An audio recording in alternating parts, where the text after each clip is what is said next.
ডুমুরের ডালনা। কাটা ডুমুর, নারকেল কুচিয়ে, আর ডুমুরটাকে আমি কিন্তু পাশ থেকে কেটে নিয়েছি। ডুমুরগুলোকে প্রথমে প্রেসারে 2 সিটি দিয়ে সেদ্ধ করে নেব।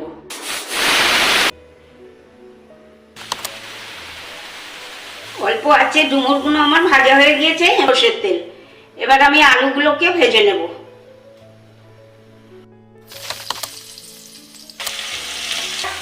কেটে রাখা নারকেল কুচিগুলো দিয়ে নেব। এবার আমি দিয়ে নেব পরিমাণ মতন হলুদ গুঁড়ো, দেব লাল লঙ্কার গুঁড়ো, জিরের গুঁড়ো, দেব কাঁচা লঙ্কা বাটা, আদা বাটা। এবার আমি ভেজে রাখা ডুমোরগুলো দিয়ে একসাথে সব কষিয়ে নেব।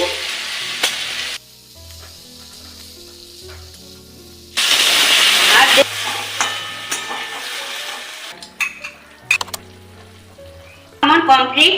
এবার আমি একটা পাত্রে ঢেলে নেব।